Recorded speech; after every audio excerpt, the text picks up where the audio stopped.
Some of the day's other news: a $100 billion development bank unveiled in Brazil by the world's top 5 emerging nations. The deal signed at the BRICS summit, where the country's leaders agreed to align their efforts to move away from the West's financial dominance. Paul Scott reports from Fortaleza.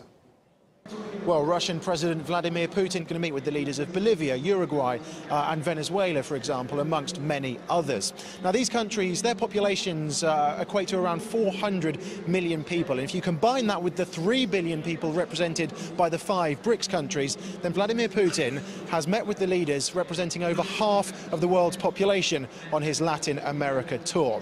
It all started, the breathless tour, on Friday with a visit to Cuba.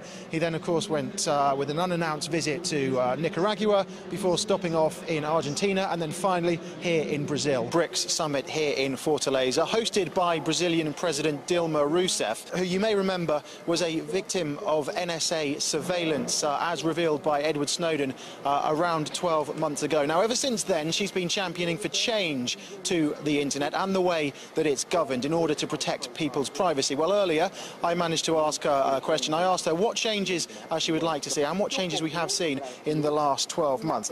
Primeiro, a preservação da privacidade. We must guarantee privacy on the internet and make the web an open and democratic entity. Its foundation must be based on neutrality, and that's a prerequisite for the internet to be democratic.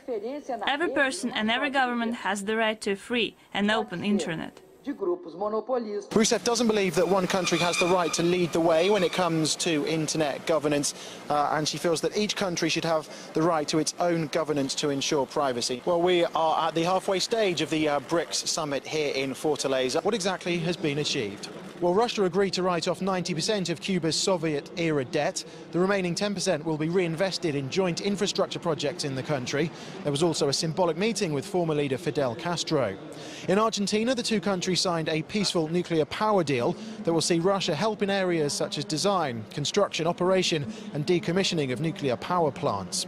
In Rio, Putin attended the Football World Cup final and received responsibility for the next competition.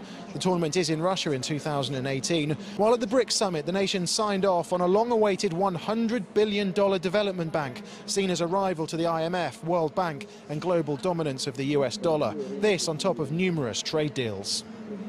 So it may have taken less than a week, but President Vladimir Putin no doubt hoping that his whistle-stop tour will cement Russia-Latin America ties.